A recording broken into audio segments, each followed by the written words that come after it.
পৃথিবীর অন্যতম পরাশক্তি যুক্তরাষ্ট্র সবচেয়ে বেশি পারমাণবিক ওয়ারহেডের মালিকের তালিকায় দ্বিতীয় অবস্থানে এই দেশটি।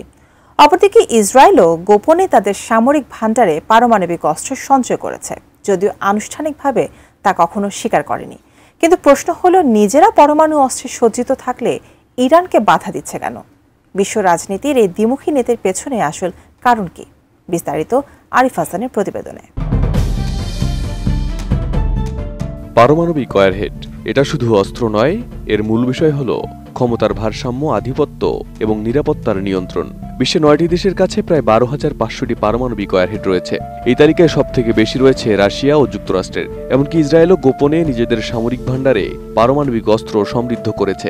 অথচ নিজেরা পারমাণবিক অস্ত্রে সজ্জিত থাকলেও ইরানের পারমাণবিক অস্ত্র তৈরিতে দশকের পর দশক ধরে বাধা দিয়ে আসছে যুক্তরাষ্ট্র ও ইসরায়েল। এর পেছনে প্রথমত মূল কারণ হচ্ছে আধিপত্য। মধ্যপ্রাচ্যে পশ্চিমাদের দীর্ঘদিনের প্রধান কৌশলগত লক্ষ্য হচ্ছে ইসরায়েলের নিরাপত্তা নিশ্চিত রাখা এবং আরব ও মুসলিম দেশগুলোকে সামরিকভাবে দুর্বল রাখা। ইরান যদি পারমাণবিক অস্ত্র তৈরি করে বা সামরিকভাবে আরও শক্তিশালী হয়, তাহলে এই ভারসাম্য ভেঙে যাবে। ইরান তখন শুধু আত্মরক্ষার নয়, আক্রমণাত্মক অবস্থানে যেতে পারবে। আর এটাই পশ্চিমাদের ভয়। বর্তমানে ইসরায়েল মধ্যপ্রাচ্যে একমাত্র দেশ যারা অঘোষিতভাবে পরমাণু অস্ত্র ধারণ করে। ফলে এই অঞ্চলে তাদের একটি মনোপলি বা একচ্ছত্র শক্তি আছে।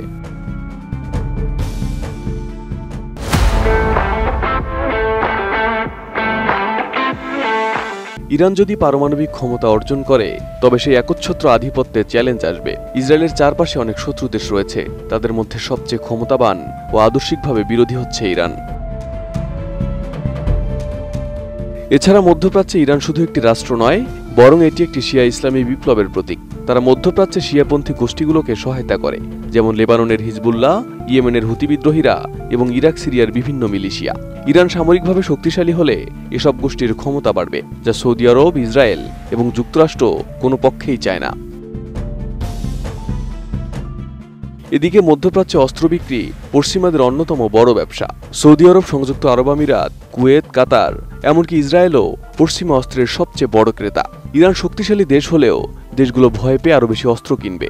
এটা একদিকে যেমন লাভ, কিন্তু একই সঙ্গে একটি অনিয়ন্ত্রিত অস্ত্র প্রতিযোগিতা শুরু হয়ে যাবে, যা দীর্ঘমেয়াদে অস্থিরতা তৈরি করতে পারে।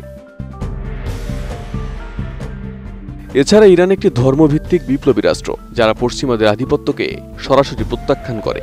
তারা ইসলামী প্রতিরোধ ধারণায় বিশ্বাসী এবং ফিলিস্তিনিদের সমর্থন করে। এই আদর্শগত অবস্থান পশ্চিমাদের জন্য বড় সমস্যা, কারণ এটি আমেরিকান লিবারেল ওয়ার্ল্ড অর্ডারের সাথে সরাসরি সাংঘর্ষিক।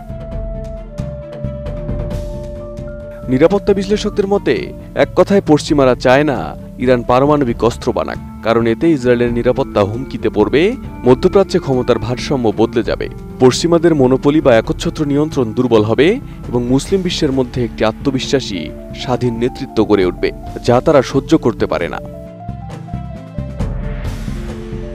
Arif Hasan, ATN news.